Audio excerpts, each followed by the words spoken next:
who are from different expertise and different sector and different genres, they can actually come on board and do predictions which would help people. So lots of things which we were facing, I don't know whether it is important or whether it is applicable in other countries or not. But in India, as last time we were discussing, there were more than 100 millions, 10 crore people who displaced their jobs and their places. There were more laborers and there were more workers who were working on the construction and highway and roadsides.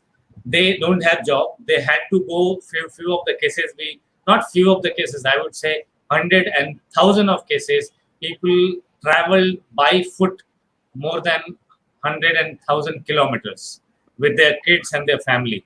So it was very painful for entire nation when we saw our laborers and our working class going to their native place. But now, since they don't have job, so what we started doing is we started engaging them into horticulture and many other opportunities where they can quickly at least get involved into a work which gives them a money, some first maybe for 6 months or 1 year or maybe one crop or two crop.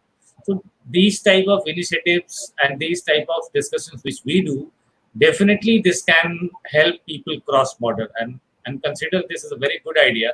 I'll be able to do more time and more help into it. Actually, let's do that. This is what I tell people. Part of what I like to do isn't just talk about the problem, some whiteboard it, but like you said, find the ones that we can fix, right? And sometimes when you fix one, you fix many, right? And like you said, there's 100 million people displaced. And we did bring up something that I am concerned about. Majority of it, and I hate putting it this way because I think men's jobs are just as bad, but there are so many women, and I know this because my other mission is domestic violence, and they're displaced and they're put into a position of raising their children with no other income. And everybody thinks alimony comes into play in the U.S., and it doesn't. And so there are so many women who are struggling, and the level of depression gets really high, and then you just get worse. You don't get better. So to find, just even if sometimes we find one solution, we might fix 4 or 5 other. I would like to relieve the debt. I think that because, Abhijeet, you brought this up, reset button. I think it was the first time when we first started talking, and you said we need to use this as a reset button, and when we come back stronger and smarter. And when you said that cued me that we need to do that. We need to start using the technology that keeps us, that we have, put it in place. Go ahead. Ankit, I would like to ask Abhijeet and Roberto that we always talk about managing the economy and things like that, and we know that there's a pandemic happening around the world. Can't we freeze the economy for a couple of months so that we start from the new day whenever there is normal, and then we start the transaction, and in between we can freeze up so that everything is freeze? And secondly, what about tax holidays? Can't we work on tax holidays and try to generate taxes or maybe money or revenue for government from a different source, and just try to give them a relief for small or medium business people? Because everyone is talking about stimulus, big budget for either for farmers or for big companies. What about the people who are in the middle sector? Because when you talk about education, the people who are in the rural or poor or below the poverty line, they get scholarship, or they get because of the economic background. And people who are rich, they are already in the board of those universities, so they don't have to bother about GREs and GMAT. What about the people who are in the middle cycle of their life, and then someone have money, someone don't have money, some students are very brilliant, some are not, but we're not talking about that. And that is those, I think, I'm not sure about the facts, but I think 50% of the whole population is about the middle class, and there is no policy for middle class. India will speak after Italy. Well, okay. Two things before I answer. Two things. One thing is about the loser list. I would add women to the losers list, because as usually men have this idea that everything is easy, and then we can solve everything by deferring, basically.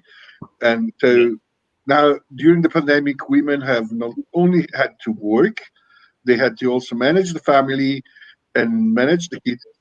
A lot of friends I've spoke with have found out they have children because they thought that these two or three little people walking around were basically hosts or were just visiting, and you have to dress them, feed them, and whatever. And when you work from 8 to 2 o'clock in the morning to 9, 10 in the night, you basically don't care about this. While your wife, which who does work at the same hours, has also to care about this.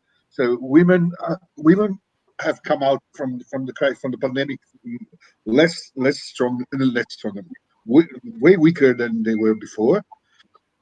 Unemployment, as Kimberly said before, will basically uh, be more an issue for women than for men for a lot of things. Stupidly, because I think that also being a minor you can be a woman and a minor. That doesn't make any difference as long as you can do your job. It's not gender. It's the ability you have to do something. It's thinking that gender as color can make difference on work, on the way you think, and on your basically intelligence. It's basically completely out of. I think it's one of the most stupid things that exist. The other thing about changing, resetting, pushing the reset button is, and we go back to kid question is, we are using recipes, economic recipes, which go back to Keynes, or Keynes, whatever how you, and those are recipes which are recipes of the 50s, 30s of last century.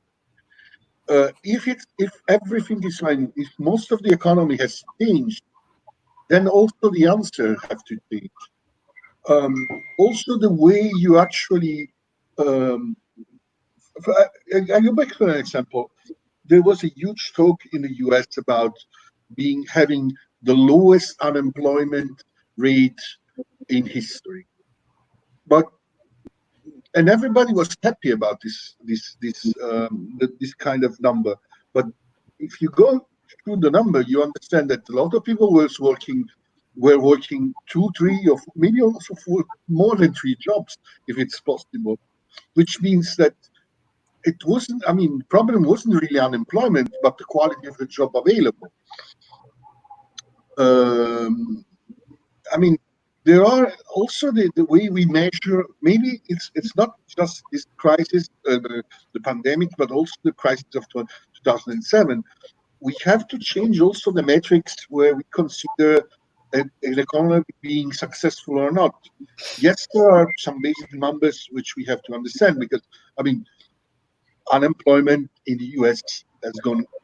Also the number you have in the US as unemployment. There are some jobs, and that's true. The government in the US is right. Some of those jobs are temporary unemployment, because once the economy will restart, some of them will go back. Not all of them, but most of them. But there will be other jobs which will be lost forever, or people who will be considered employed, just the way you basically count them as an unemployed or an unemployed. The problem is whether the people can live decently, and work, job is not the final. It's not the final aim of a life of a person. It's a mean to live better, and basically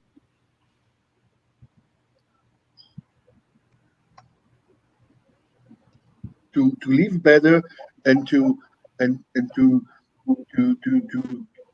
live, basically, not to live better, and that's it. So if you do 3 jobs, it's what's the quality of your life? So going back to the stimulus, I don't think there is a recipe really to really solve the problem. The only would be put as much money into the system as possible, which is not basically something realistic.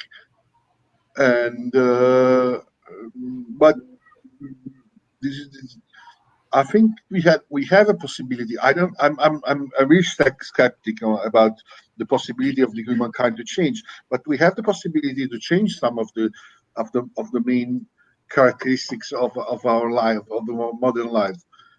We should try to do it, and have a better standard of life, reduce the gap between the rich and the poor, which is, from my point of view, very complex because the system is rigged so that the rich. I mean, there's a song of an Italian rapper which basically says, "The last will stay the last, since the first. I mean, since those who are first cannot be catched." So that's the way the system is constructed, and maybe that's one of the things we have to try to deconstruct and have the possibility also for the last uh, to give them the basic need. I mean, the basics support, and give them also the possibility to grow and to better their lives. And because I think at the end of the day, if there's more people who has, I mean, I don't think that there's one pool, and you have to divide the pie of the richness. Richness can always grow. There's not a dimension and a limit to the growth of richness. So if you can divide it, if you can basically invite more people into it, maybe there's the possibility to invite even more people and have better life for everybody. I know it's utopistic, but maybe somebody in the US would say it's socialism. It's not socialism. Not then again. Yeah, and you've got a good point. Abhijit, you said you want to answer from India's point of view. What? Ankit, I'm basically answering what you have asked, that what kind of tax holiday and what kind of direct benefit transfer can be done, and how much we have at as of now, how much we have achieved. But before COVID-19, what was our economic situation? Everything what we take today in account is coming from there. So I would quickly take 10-15 seconds to explain you how it works and how it was doing there, because from last 4 to 5 years, and now I'll include 6 years, India was going through a very strong transitional phase in terms of economy. India before 2014, before Prime Minister Modi took over, was being counted into one of the very critically ill and fragile economy. Thanks to our last government, who were what sort of economic reform they were doing and what kind of uh, growth they were recording, that it came openly into newspaper that India is one of them, which is very critically ill and which is most in world's five fragile economy. And the new thing which came up with the Prime Minister vision is the way he was developing a particular state, Gujarat. On the basis of that, people in India decided to vote for him on a pan-India basis, because his business model or what economic reform he did as chief minister of a certain area of a state, he worked very well, and then he asked vote for that development. When he was voted, then he had a long way to go for the reform. He had to do a correction of India's image into global market, which initially he started.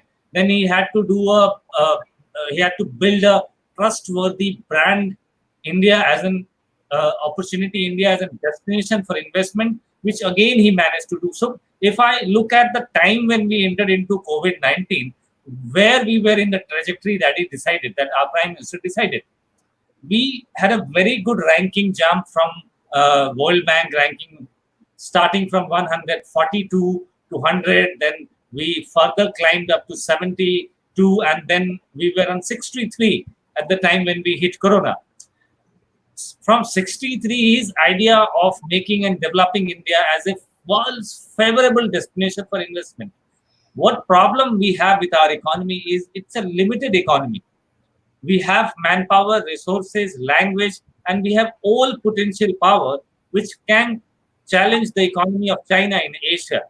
We are more open to world, more open to adaptive languages and to work into shifts, and more open to learn new things. And it is something which people around the globe like about India because of its IT infrastructure and lots of back-end job which we do for the global IT. So these are the things which require only one or two, you can say, components. One is an investment, basic investment which we needed from a foreign company as FDI, and second, skilled manpower. When you reach to skilled manpower, then you have to start skilling people, and it does not happen overnight. It takes months and years, and sometimes when you have to do a correction, then also. So one of the tenure of our last government, it took over. It just gone into doing the repair work. What happened? What went wrong into last 70 years? If you discount 7 years of Vajpayee government, then in this term, we were targeting mostly on the side of bringing industry from China to India. And it happened to some extent, it happened also. But if you see when Corona came and this lockdown happened, economy got into an economic arrest, and what we could do, by that time, we developed a mechanism to transfer money from government account, basic government accounts to people accounts directly, which was not there into last 60 years. So there was no DBT, and the number of and the amount which has been transferred by DBT from the government to people who are laborers and who lost their job and who are getting pension is very high, is unprecedented highest as of now. I believe there are lots of things which we can do. Tax reform is one of them, but again there is a problem which comes in India the population which pays tax is very less, is less than 3 to 4%. So in these scenarios, our government machinery for its income and revenue, what we call has to be distributed with people are dependent on a very small source of income, and it has also have to run the economy and have to run the show and the other thing also. So tax reform at this stage of time, or giving a period for holiday, it is in the list, and it has very much been discussed, and I think in couple of weeks you will see and you will hear about it from us. I think I would like to add one more thing, Go ahead. and maybe it's a suggestion for the government and for our Indian people. You know that we have an Aadhaar card, okay? And you know what happened in UP, that they just did a social experiment, and in that people who are buying liquor, they are putting a mark, and then if they are buying a free food, they are not allowed food because they are ready to buy a liquor at double cost, but they don't have money to buy food, and that's what happened in UP. My concern is that during this pandemic, you know that some percent of the population in India, they are paying taxes, and they are doing their duty as the best way they can do it. So in that scenario, whatever it is, yeah. So do you think that those 3% should get something in return, maybe something, so that they should feel good about it? Because you need to boost those people also who are doing good in that. And I have never seen in my lifetime that where you do a right politics and you are proven to be doing a wrong politics. It will hurt lots of people's sentiment. It will bring lots of people on the road with aggression and agitation. That you are only working for those three. No, Abhijeet, I'm not saying that you have to work for 3%. My concern is that there should be some added advantage for the people who are paying income tax. That's it. An advantage can be in some form or the other. I'm not saying that you have to give some money back to them or things like that. But there should be advantages are divided into layers, and these layers are decided by if you go for a loan right now and you want to start a business. Then if you are a taxpayer, obviously you have an advantage. If you take lots of things and you show that you are paying tax to government, then it is giving you a very upper edge into business, into your personal life, into your professional life, everything. But even if you are not a taxpayer, then also you have to be included into the mainstream of the economy. This is what government has been doing, because million and million of people did not have bank account in India. So they were included in the economy after opening a bank account. If government wanted to reach them, they did not have an account. So you have to send it to state government, then a state government has to send it to the district. District has sent to county, and then it goes to village and panchayat. So by the time what government has decided to give to them, and it reaches to the actual beneficiary, it shrinks to 10% to 3%. The benefit. It was a very terrible thing which has happened with India. And now when we are trying to get things done, obviously the economic part, the economic vision of our of this government is going in the same way, that people who are 3% in taxation, if these 3% will increase to 5% or 6% or 8%, obviously the overall income of government would increase. People, it's a people economy, people's democracy, and this is how it works. So giving an extra benefit to tax, it is already there, it exists. Your suggestion is very nice. If something else can be, something else we can add up, I think I'm more welcome to take your words through and put it in front of government. I think that, this is interesting because we're talking. Go ahead. In India, we talk about from the top to the bottom, and that bottom is till the end of that person who is living in the rural area. My concern is that during that chain, there are a lot of people in between who misses out. And then, and then also, and whenever we make a policy, we make policy for farmers, we make policy for big giants, we make policy for companies who are in bad, maybe reviving industry or things like that. But what about the middle class? I was talking to my father and grandfather and a lot of people who are into business, and they said that they haven't seen any policy since 50, 70 years about a middle class, and the middle class always come back on his own, overcome the problems, and then pay taxes on too. You will be highly surprised. And also, Abhijeet, I'll tell you, we all are with the government. You know that when you talk about middle class, everyone is with the government and they are doing a good job. But it's just that people don't have time and patience, and during this pandemic, everyone is not in a good frame of mind. In India, Abhijeet, when you talk about loans, basically people can buy loans or take loans, but you know that when there is no money rotation, it's difficult for someone to commit a loan and then repay it because there is no business right now, so no one wants to go and take those loans. That is the concern, basically. Well, how does Italy take, Roberto? What do you have? No, just two things. First is, do we still have a middle class? See, that's a good question. Because that's a very good question.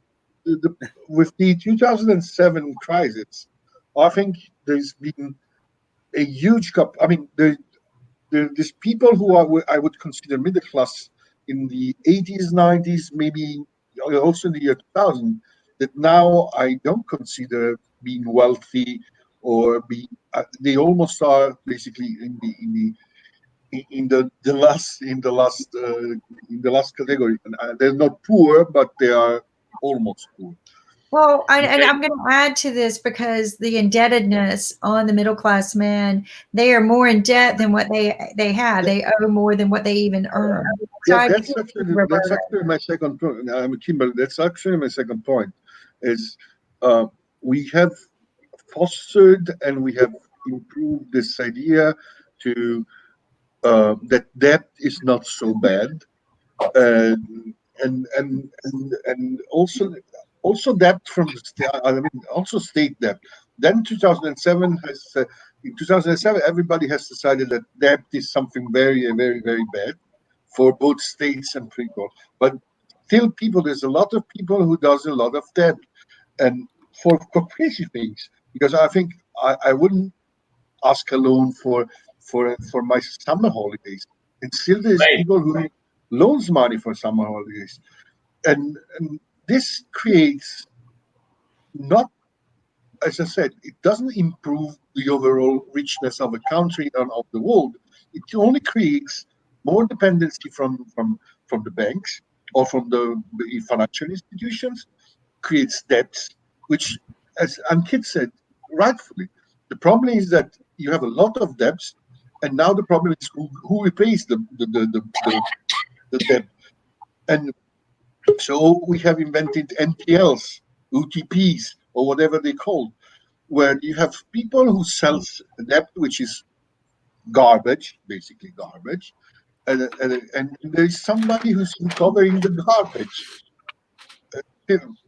Still, I mean, in India, Roberto, the ratio between the middle class and the poor class and the high class, the higher income class, is very, very unbalanced. 45% of our population is middle class. 50% of our population is poor class. And in 4% you cannot categorize, and 1% is the higher class. And 1% own 80% of the property. 80% of the wealth is owned by 1%. So this is how it is so unbalanced, that what Ankit was saying, that there was no policy for middle class, there was no concession or cushion was given to middle class.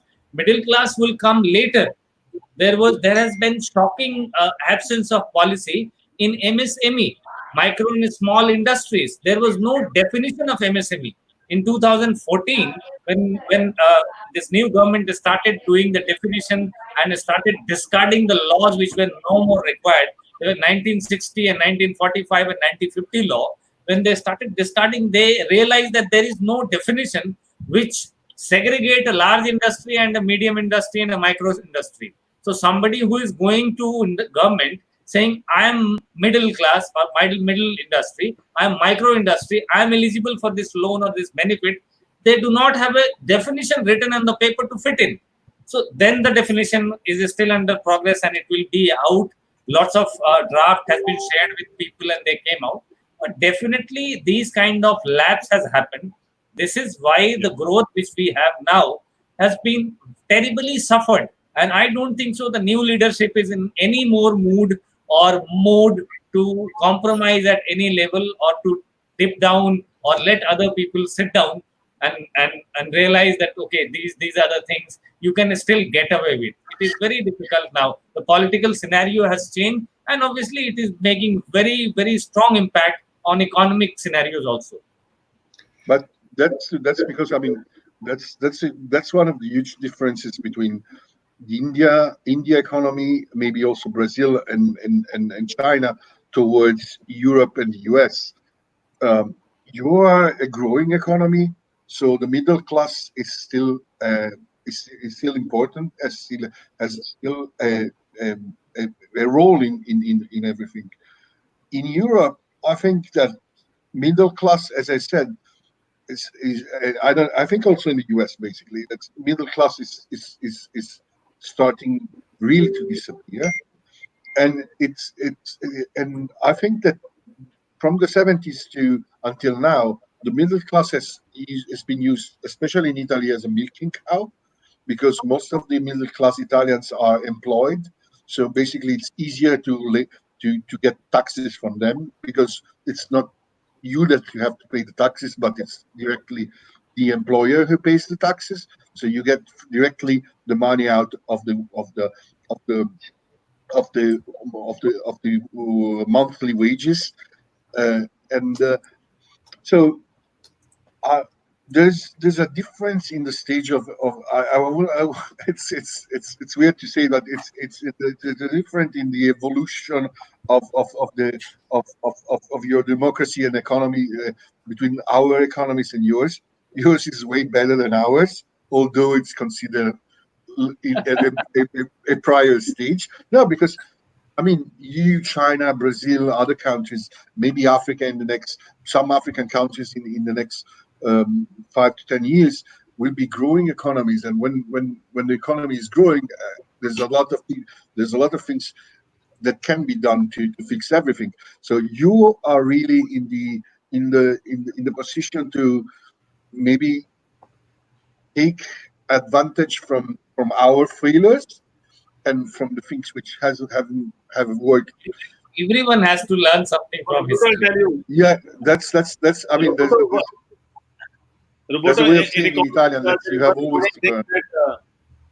Pizza is still more popular than samosa, but we are trying to get samosa a little higher. That is what we are doing. Hi, Mr. Shepherd, how are you? Namaste, welcome. Namaste, Lynn. Oops, he's got. Oops. So my wife was on the phone downstairs, and so I was trying to just sort of, chill the background. But anyway, namaste.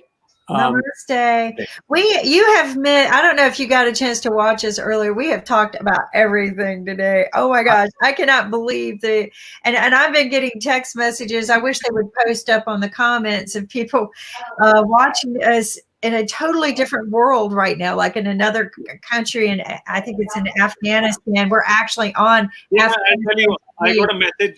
I got a message from someone from Switzerland. Switzerland, but we're actually on Afghanistan TV right now. Really? Yeah, so like we're on Really? their network, Huh. and I don't know how that happened, but that's fine. The word is spreading that we're. But here's the thing. I heard a speech the other day that the top 1% of the country, right? And then you have the bottom is 90%. And this is pretty much probably the same in every country, but generally about 90%. And then the middle class, we take care of both, right? We are the indentured slaves for the top 1%, and we make sure that the others get something, whether it's the 40% or whatever, 90%. But that the top 1% owns more assets and money than the bottom 90% combined. And that was an impactful statement to me. Because That is why housing. so there's but then I found out, that China owns all of our assets and bank and money in the US. So what does it matter, right? Because it doesn't matter that the top 1% owns it, because China owns their assets. So, it is. And not only China, I think this virus is reaching and hitting US There's a also. background noise coming from somewhere. There is a noise coming from somewhere. Is that me? Background noise. Is that me? We might Yeah. have. Someone is watching. The virus which Kim is talking about, the imbalance virus of 10%, 9%, and 1%. Few people are owning many things, and many people are owning nothing. And this unrest and anxiety and legislation and agitation, the age of protest, then loot and then violence, then fire and robbery. These cycle are repeating again. And I think with this recession, if we are not considering, we are not discussing it globally, that how many people different nations have and how many resources they are left with, whether they will be able to take care of their community and their population, or there might be an international intervention to help each other and go out of it, then it would be very difficult for nations to handle their own economy and not land up into a civil war kind of situation. In the other side, if you see, countries who are not very wealthy, they also have to take care of their population. So it is better to understand that what we basically need at this stage of time, and basically we need food. We all have shelter, fortunately. Unfortunately, agriculture. We need food. That's right. Agriculture is coming up very important, and not only agriculture. Agriculture is not possible for many of the countries because of weather and land and soil issues. So countries who are not so far advanced and very self-dependent into agriculture, they also need to cooperate and do a mutual understanding with those countries who have surplus crops. So these global understanding and these global things, I'm sure we can add lots of value.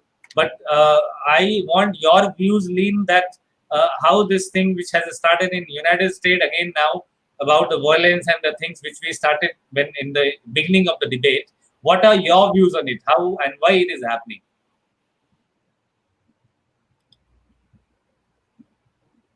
Can you talk, Lynn? You got to hear my question? Yeah. My the background noise got really loud because I have a big dog and he was barking at something outside. So I really apologize. So Abhijeet, what was the question again? My question is the imbalance which we are seeing, and particularly it has erupted into violence in the United States after the discrimination call, and then the call by these groups which were agitators. It happened. What are your views on the balance which we need to create post-COVID? Because it's not a story limited to United States. It will spread wherever there is an imbalance. People are not getting rights, food, or clothes, or home. Right. They will get agitated and they will come on road and they will revolt. So lots of violence is on the card, I can see. What are your views? How to balance it now? Well, I'm not sure. I mean, part of the issue we have right now is just solving the problem we have, COVID. This country hasn't been very good at solving a lot of the imbalances, Abhijeet. So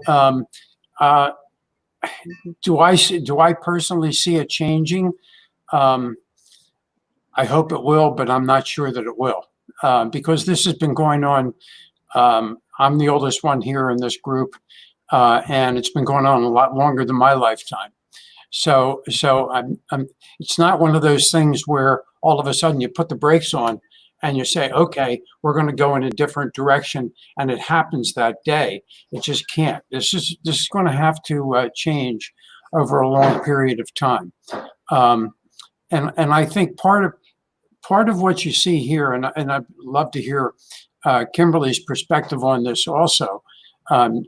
Not asking her to stop eating her lunch or whatever. No, I was just sitting back listening, because my technology is kind of flaking. But go ahead. See, a lot of the demonstration that's going on here.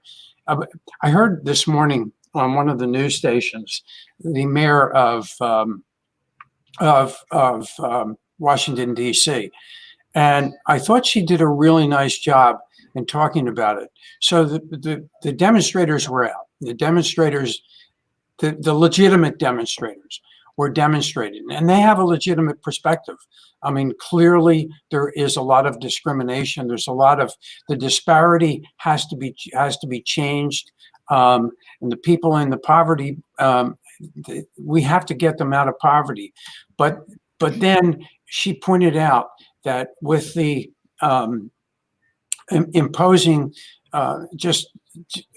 they had to go home at a certain time, 6 o'clock, 7 o'clock, 8 o'clock, and they put the curfew in. She said it was interesting. The people who had legitimate issues all went home. Mm-hmm.